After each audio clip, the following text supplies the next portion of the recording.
Good day ka-backyard.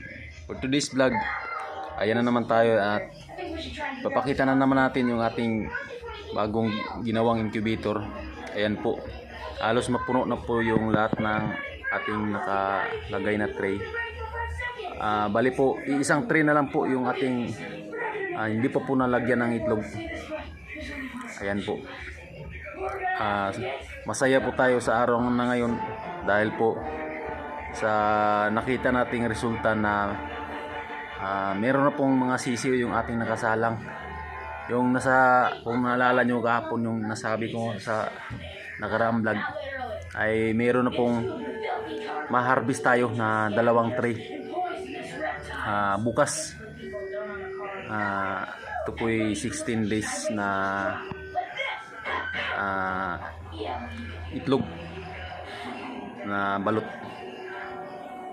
Ayan po yung ating kagandahan na masaya tayo dahil nagsimula na tayo sa ating pangatlong incubator na pinagkukunan natin ng pangkabuhayan. Sa negosyong ito po ay kapag meron tayong supply na itlog, marunong tayong gumawa ng incubator, mag-practice lang tayo, madali lang po kumita ng pera dito sa business na ito. Napakasarap pong isipin na meron na tayong sariling balutan kahit pa kunti-kunti po. At least meron tayong nagawang success na balutan. At ayun po yung ating incubator. Sa ngayon hindi muna tayo salang. Meron tayong natira ditong 3 tray na sinalang. Hindi muna tayo nagsalang dito kasi nag-focus muna tayo sa ating bagong incubator. Ayan po yung ating 3 tray na nakasalang po. Nakandil na po natin yan, ayos po, wala pong sira. At may nakuha tayo, Pinoy, wala pong sira. Ulitin po, walang sira kasi siguro swerte natin. Pinoy lang, bawat tray mayroong isa, mayroong 2, yun lang po. Balik tayo sa ating bagong ginawang incubator.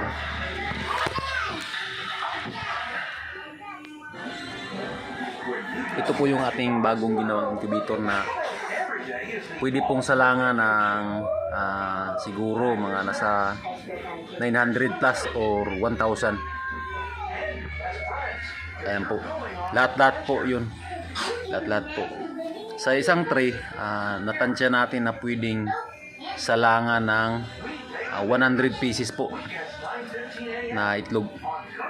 Kung marami tayong sumobra yung supply, pwede nating ipatong-patong dito yung ating itlog.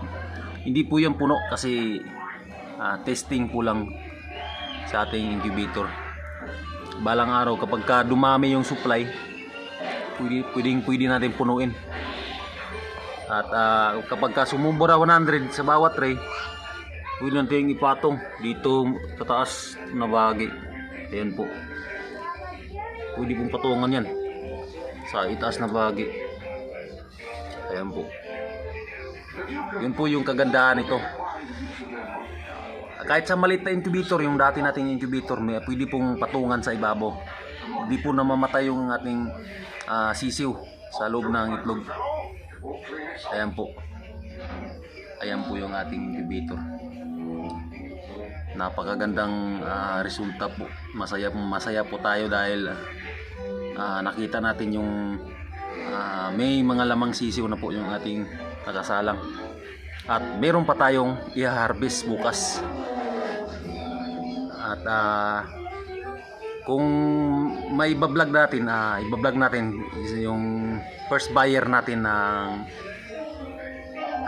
balot na kasamahan ko rin sa trabaho. Yung asawa niya ay nagtitinda ng balot.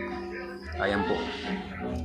Pasensya na po kayo sa ating video dahil hindi po ako masyadong nag-i-edit ng video po. Sa kaalaman lang po ang gusto ko lang ipaalam na sa impormasyon ay ayos na po yun sa akin na maibibigay ko yung aking natutunan sa pagbabalot sa mga gustong magbalot po. Yun lang po sa araw na ito at papasok na po tayo sa ating trabaho at maraming salamat po sa nanonood. Please po like and subscribe to our new channel, our channel na kunti pa po yung nag-subscribe. Maraming salamat po sa inyong lahat. God bless po. Bye bye.